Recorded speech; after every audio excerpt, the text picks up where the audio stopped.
നമസ്കാരം.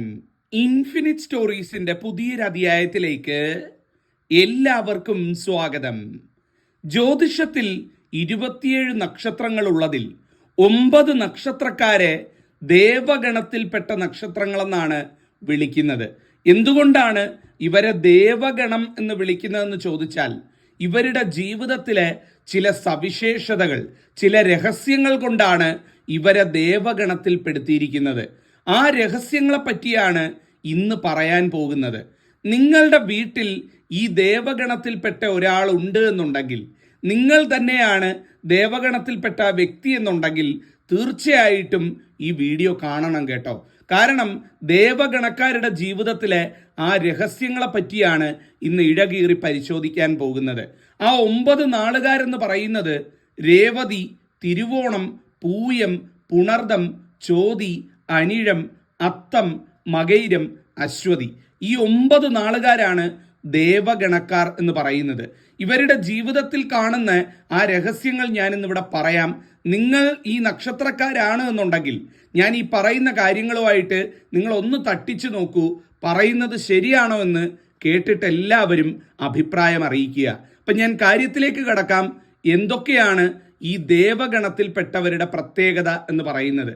ഒന്നാമത്തെ പ്രത്യേകത എന്ന് പറയുന്നത്, സ്വന്തം കുടുംബത്തിനു വേണ്ടി ജീവിച്ചെരിഞ്ഞടങ്ങുന്ന ജീവിതമാണ് ഇവരുടേത് എന്ന് പറയുന്നത്. മറ്റു നാളുകാരെ പോലെയല്ല.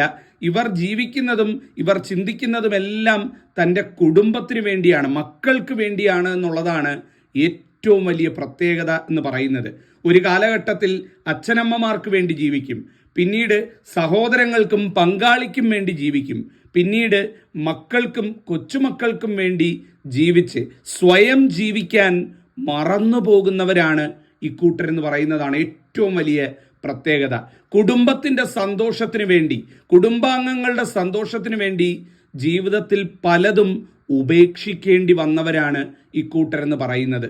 പ്രിയപ്പെട്ടത് പലതും, പല തീരുമാനങ്ങളും ജീവിതത്തിൽ മറ്റുള്ളവരുടെ ഇഷ്ടത്തിന് വേണ്ടി, അതായത് വീട്ടിലുള്ള തൻ്റെ ഏറ്റവും വലിയ കുടുംബാംഗങ്ങളുടെ ഇഷ്ടത്തിന് വേണ്ടി, കുടുംബത്തിൻ്റെ നല്ലതിനു വേണ്ടി ഉപേക്ഷിക്കുകയും ത്യജിക്കുകയും ചെയ്തവരാണ് ഒരു മടിയുമില്ലാതെ ഈ നാളുകാരെന്ന് പറയുന്നത്, ദേവഗണക്കാരെന്ന് പറയുന്നത്. ദേവഗണത്തിൽപ്പെട്ടവരുടെ ഏറ്റവും വലിയ പ്രത്യേകത എന്ന് പറയുന്നത്, ഇവർ മക്കളെ ഹൃദയതുല്യം സ്നേഹിക്കും എന്നുള്ളതാണ്. ദേവഗണത്തിൽപ്പെട്ട ഒരു അച്ഛനോ അമ്മയോ നിങ്ങൾക്കുണ്ട് എന്നുണ്ടെങ്കിൽ അത് ഏറ്റവും വലിയ ഭാഗ്യമാണെന്ന് പറയാം. കാരണം എല്ലാവർക്കും മക്കളെ ഇഷ്ടമാണ്, അച്ഛനമ്മമാർക്ക്. പക്ഷേ ദേവഗണത്തിൽപ്പെട്ടവർ മക്കളെ സ്നേഹിക്കുന്ന പോലെ മറ്റൊരു നാളുകാർക്കും സ്നേഹിക്കാൻ സാധിക്കില്ല. അത്രയും സ്നേഹമാണ് എന്നുള്ളതാണ്. ഇവരെ ആരെങ്കിലും എന്തെങ്കിലും പറഞ്ഞാൽ ഇവർ ക്ഷമിച്ചെന്നിരിക്കും. എന്നാൽ മക്കളെ എന്തെങ്കിലും ഒരു വാക്ക്, മോശമായിട്ടൊരു വാക്കോ ഒരു നോട്ടമോ ഇവരുടെ മക്കൾക്ക് നേരെ ഉണ്ടായിക്കഴിഞ്ഞാൽ ഇവരുടെ സകല ശാന്തതയും വെടിഞ്ഞ് ഇവർ സടകുടഞ്ഞെഴുന്നേൽക്കും എന്നുള്ളതാണ് വലിയൊരു പ്രത്യേകതയാണ്. മക്കൾക്കൊരു പോറൽ വീഴുന്നത് പോലും വാക്കുകൊണ്ടും നോക്കുകൊണ്ടും ഇവർ സഹിക്കില്ല. അത്രയധികം മക്കളുമായിട്ട് അറ്റാച്ച്ഡ് ആയിരിക്കും ഈ നക്ഷത്രക്കാരെന്ന് പറയുന്നത്. മക്കളുമായിട്ട് വല്ലാത്തൊരടുപ്പം, ചിലപ്പോൾ ഒരു സുഹൃത്തിനെ പോലെ, ഒരു അച്ഛനും അമ്മയും എന്നുള്ള ബന്ധം ആയിരിക്കില്ല ഈ നാളുകാർക്കുള്ളത്. ചിലപ്പോൾ ഒരു സുഹൃത്തിനെ പോലെ, അവരുടെ ഏറ്റവും അടുത്ത ഒരു മനസ്സ് പങ്കിടുന്ന ഒരു സുഹൃത്തിനെ പോലെ, അല്ലെങ്കിൽ അത്തരത്തിലുള്ള ഒരു സുഹൃത്ത് ബന്ധമായിരിക്കും ഒരു അച്ഛനും അമ്മയും എന്നുള്ളതിനേക്കാൾ ഉപരി ഇവർ മെയിൻറ്റെയിൻ ചെയ്യുന്നത്. അതൊരു വലിയ പ്രത്യേകതയാണ്. അതുപോലെ ലോക ഉപകാരികളായിട്ടുള്ള വ്യക്തികളായിരിക്കും ഈ ദേവഗണത്തിൽ ജനിച്ചവർ എന്ന് പറയുന്നത്. മറ്റുള്ളവർക്ക് ഏതൊരാവശ്യത്തിനും ഉതകുന്ന രീതിയിലായിരിക്കും ഇവർ പ്രവർത്തിക്കുന്നത്. ഒരാൾ അയ്യോ എന്ന് വിളിച്ചു കഴിഞ്ഞാൽ ആദ്യം ഓടിയെത്തുന്നത് ഈ പറയുന്ന കൂട്ടരായിരിക്കും. ഈ ദേവഗണത്തിൽപ്പെട്ടവരുടെ ഒരു വലിയ പ്രത്യേകതയാണ്. ഇനി ഏറ്റവും വലിയ ശത്രുവാണ്, കൊടും വഞ്ചന ചെയ്തവനാണ് കൺമുന്നിൽ അയ്യോ ആപത്തിൽ നിൽക്കുന്നത്. ഇവരെ ഓടിച്ചല്ലോ, ഒന്നും ആലോചിക്കത്തില്ല, സകലതും മറന്ന് സകലതും വിട്ട് ഇവരെ ഓടിച്ചെന്ന് സഹായിക്കും. അത് ഇവരുടെ ഒരു വലിയ പ്രത്യേകതയാണ് കേട്ടോ. കാര്യം ലോക ഉപകാരികളാണ് ഈ ദേവഗണത്തിൽപ്പെട്ടവർ. പക്ഷേ ഇവരുടെ ജീവിതത്തിൽ ഇവരാരെയൊക്കെ സഹായിച്ചിട്ടുണ്ടോ അവരൊക്കെ ഇവർക്ക് ശത്രുവായി തീർന്ന ചരിത്രമേ ഉണ്ടായിട്ടുള്ളൂ എന്നുള്ളതാണ്. ആർക്കൊക്കെ ഇവർ ഇന്ന് വരെ ഉപകാരം ചെയ്തിട്ടുണ്ടോ പിൽക്കാലത്ത് അവരിൽ നിന്നെല്ലാം ദുഃഖം അനുഭവിക്കേണ്ടി വന്ന അവസ്ഥയും ഇവരുടെ ജീവിതത്തിലുണ്ട്. അതുകൊണ്ട് ഇപ്പം പലപ്പോഴും ഭയമാണ് ഇവർക്ക്. നല്ലതും ചീത്തയും ഒക്കെ കാണുമ്പോൾ ഇവർക്ക് ഇടപെടാൻ തന്നെ ഭയമാണ് എന്നുള്ളതാണ്. ആർക്കൊക്കെ നന്മ ചെയ്തിട്ടുണ്ടോ അത് ചെയ്തവരിൽ നിന്നൊക്കെ തിക്ത അനുഭവങ്ങൾ ഇവരുടെ ജീവിതത്തിൽ ഉണ്ടായിട്ടുണ്ട് എന്നുള്ളതും വലിയൊരു സത്യമാണ്. ഇവരുടെ വലിയൊരു പ്രത്യേകത എന്ന് പറയുന്നത് കപട സ്നേഹം കാണിക്കാൻ ഇവർക്ക് അറിയില്ല എന്നുള്ളതാണ്. ചിലരുണ്ട് ഉള്ളിൽ ഒന്ന് വെച്ചുകൊണ്ട് വെളിയിൽ ചിരിച്ചു കാണിക്കും, അല്ലെങ്കിൽ വെളിയിൽ നല്ലവരായിട്ട് നടിക്കും. ഇവർക്കത് അറിയത്തില്ല കേട്ടോ. ഉള്ളിൽ എന്താണുള്ളത്, ഉള്ളിൽ ദേഷ്യമാണെങ്കിൽ ഇവരുടെ വർത്തമാനത്തിലും നടപ്പിലും ഭാവത്തിലും എല്ലാം ആ ദേഷ്യം പ്രതിഫലിക്കും. അതേസമയം ഇവർക്കുള്ളിൽ വല്ലാത്ത ഇഷ്ടമാണുള്ളത് എന്നുണ്ടെങ്കിൽ ഇവരുടെ മുഖത്ത് അത് ഏറ്റവും പ്രസന്നമായിട്ട് അത് കാണാനും സാധിക്കും. ഉള്ളിൽ എന്താണുള്ളത് അത് കൃത്യമായിട്ട് മുഖത്ത് തെളിഞ്ഞു കാണുന്നവരാണ് ഈ ഒരു നക്ഷത്രക്കാർ, ദേവഗണക്കാർ എന്ന് പറയുന്നത്. തൻ്റെ കഴിവും കഴിവുകേടും മറ്റാരെക്കാളും നല്ലോണം അറിയാവുന്നവരാണ് ഈ ഒരു നക്ഷത്രക്കാർ, ദേവഗണക്കാരെന്ന് പറയുന്നത്. മറ്റാരും ഇവരോട് പോയി പറയണ്ട നിനക്കിതിന് കഴിവില്ല, നീ ഇതിൽ കഴിവില്ലാത്തവനാണ്, അത് ചെയ്യ്, ഇതൊന്നും ആരും ഇവരോട് പറയണ്ട. മറ്റാരെക്കാളും താൻ ആരാണ്, താൻ എന്താണ്, തനിക്ക് എന്ത് പറ്റും പറ്റില്ല എന്നൊക്കെ കൃത്യമായിട്ട് സെൽഫ് അനലൈസ് ചെയ്ത് വെച്ചിരിക്കുന്ന വ്യക്തികളാണ് ഇക്കൂട്ടർ എന്ന് പറയുന്നത്. ഇവരുടെ മറ്റൊരു പ്രത്യേകത എന്ന് പറയുന്നത് ഇവരുടെ വീടുമായിട്ട് ഇവർ വല്ലാത്തൊരു അറ്റാച്ച്മെൻറ്റ്, വല്ലാത്തൊരു മാനസിക ബന്ധം പുലർത്തുമെന്നുള്ളതാണ്. എവിടെ പോയാലും ഇവർക്ക് ഇവരുടെ വീട്ടിൽ വന്ന് കയറുമ്പോൾ കിട്ടുന്ന ഒരു സുഖം, ഒരു സന്തോഷം ഇവർക്ക് കിട്ടില്ല എന്നുള്ളതാണ്. ഒരുപാട് യാത്ര ചെയ്യണം, പോകണം, വരണമെന്നൊക്കെ ആഗ്രഹമുണ്ട്. പക്ഷേ വീട് വിട്ട് നിൽക്കുന്നത് ആലോചിക്കുമ്പോൾ ഒരു വല്ലായ്മയാണ്. ആ വീട്ടിൽ വന്ന് കയറുമ്പോൾ, ആ വീട്ടിലും മുറ്റത്തും ഒക്കെ നിൽക്കുമ്പം ഒരുപാട് വീടിനെ ചുറ്റിയൊക്കെ എപ്പോഴും എന്തെങ്കിലും ചെയ്തുകൊണ്ട് നിൽക്കാൻ ഇഷ്ടപ്പെടുന്നവരാണ് ഇക്കൂട്ടരെന്ന് പറയുന്നത്. വീട്ടിലിരിക്കുന്ന സമയത്ത് ഒരു മിനിറ്റ് വരെ വെറുതെ ഇരിക്കത്തില്ല, കയറി കിടന്ന് ഉറങ്ങും, അങ്ങനെയൊന്നുമില്ല. ഇവർക്ക് കഴിയുന്നതും വീട്ടിൽ എന്തെങ്കിലുമൊക്കെ ചെയ്ത് മോടി പിടിപ്പിച്ചോ ചെടികളൊക്കെ നട്ടോ എന്തെങ്കിലുമൊക്കെ ചെയ്ത് കൂടുതൽ സമയം ചിലവഴിക്കണം. ഒന്നുമില്ലെങ്കിൽ എന്തെങ്കിലും ഒരു കാര്യം വീട്ടിൽ പുതുതായിട്ട് വാങ്ങിക്കൊണ്ട് വരികയോ അല്ലെ എന്തെങ്കിലും ഒന്ന് പരീക്ഷിച്ച് നോക്കുകയോ, അങ്ങനെയൊക്കെ വീടുമായിട്ട് ബന്ധപ്പെട്ട് വല്ലാത്തൊരടുപ്പം ഇവരുടെ ജീവിതത്തിൽ കാണാൻ സാധിക്കുന്നതാണ്. അതുപോലെ തന്നെ ഇവരുടെ മറ്റൊരു വലിയ പ്രത്യേകത എന്ന് പറയുന്നത് വളരെ സെൻസിറ്റീവും ഇമോഷണലുമാണ് എന്നുള്ളതാണ്. വളരെ സെൻസിറ്റീവ് എന്ന് പറഞ്ഞു കഴിഞ്ഞാൽ തൊടുന്നതിനും പിടിക്കുന്നതിനും ദേഷ്യപ്പെടുക എന്നുള്ളതല്ല. നമുക്ക് ഏറ്റവും പ്രിയപ്പെട്ടവരിൽ നിന്ന്, നമുക്ക് ഏറ്റവും വേണ്ടപ്പെട്ടവരിൽ നിന്ന് ചില വിഷമ അനുഭവങ്ങളും കാര്യങ്ങളും ഒക്കെ വന്നു കഴിഞ്ഞാൽ വല്ലാതെ സങ്കടപ്പെടുകയും അറിയാതെ തന്നെ ചിലപ്പം കരഞ്ഞു പോവുകയൊക്കെ ചെയ്യുന്നവരാണ്. പ്രത്യേകിച്ചും വീട്ടിലുള്ളവരും ഒക്കെ ആയിട്ട് വഴക്കിട്ട് കഴിഞ്ഞാൽ ആ ദേഷ്യമായിരിക്കത്തില്ല ഇവർ പ്രകടിപ്പിക്കുന്നത്. ആ ദേഷ്യപ്പെടുന്നതിന് മുമ്പ് തന്നെ ചിലപ്പോൾ ഇവരുടെ കണ്ണ് നിറഞ്ഞൊഴുകാൻ തുടങ്ങും എന്നുള്ളതാണ്. അപ്പോൾ വളരെ സെൻസിറ്റീവായിട്ടുള്ള ഇമോഷണലായിട്ടുള്ള ഒരുപാട് പേരെ ഈ നക്ഷത്രങ്ങളിൽ കാണാൻ പറ്റും.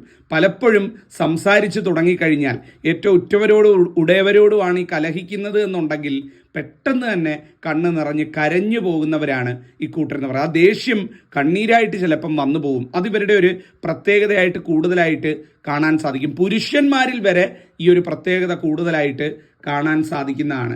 നല്ല ഒരു സിനിമ കാണുന്ന സമയത്ത്, സിനിമയിലെ നല്ല ഒരു രംഗം കാണുന്ന സമയത്ത്, എന്തെങ്കിലും ഒരു മുഹൂർത്തം കാണുന്ന സമയത്ത് ഇവർ വല്ലാതെ കണ്ണ് നിറഞ്ഞു പോകുന്നവരാണ്. അറിയാതെ അവരുടെ കണ്ണ് നിറഞ്ഞു ഒഴുകിപ്പോകുന്നവരാണ്. അതുകൊണ്ട് ജീവിതത്തിൽ പലപ്പോഴും പരിഹാസങ്ങളൊക്കെ കേൾക്കാറുണ്ട്.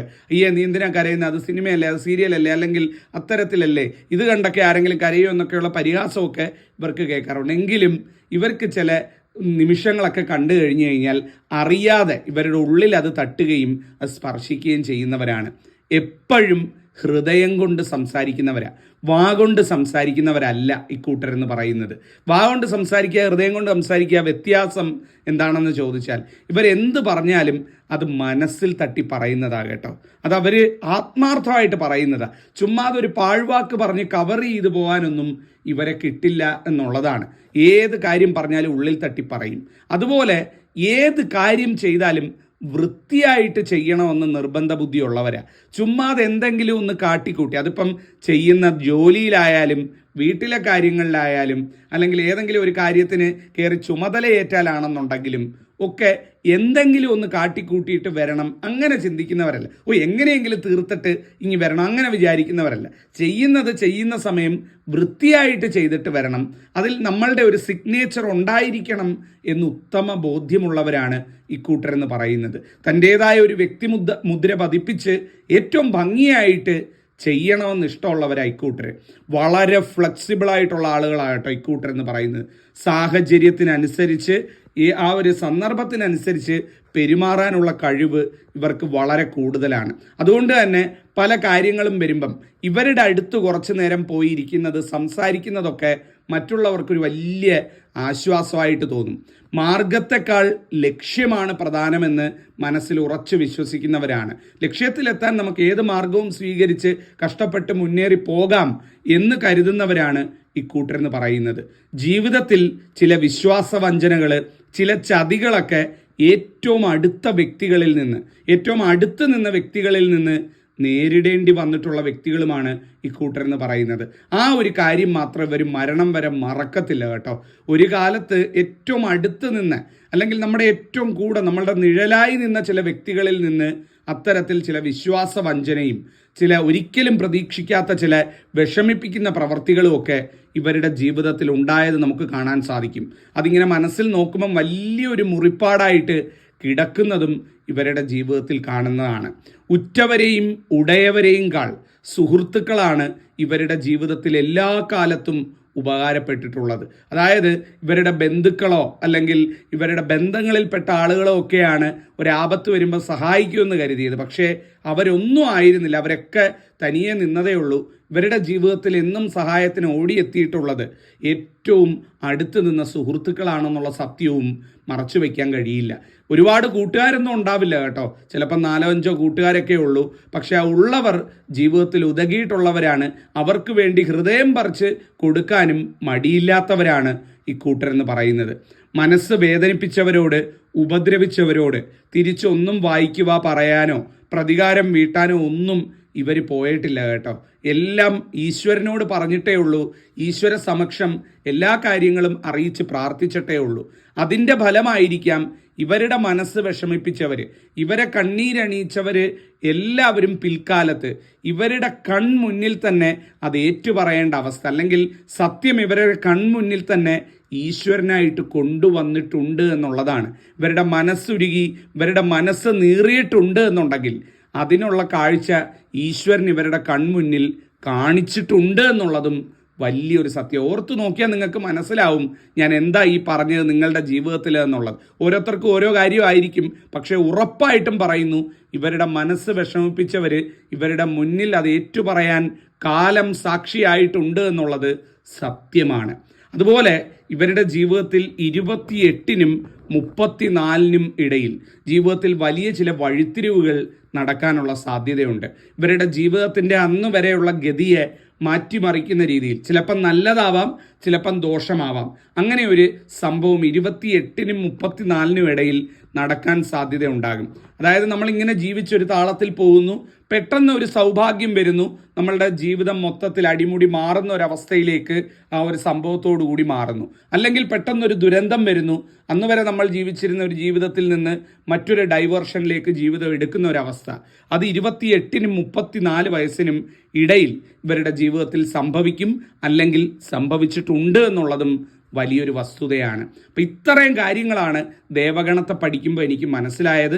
നിങ്ങളുടെ ജീവിതമായിട്ട് തട്ടിച്ചു നോക്കൂ. ഞാൻ ഈ പറഞ്ഞ കാര്യങ്ങൾ ശരിയാണോ എന്നുള്ള അഭിപ്രായം തീർച്ചയായിട്ടും പറയണേ.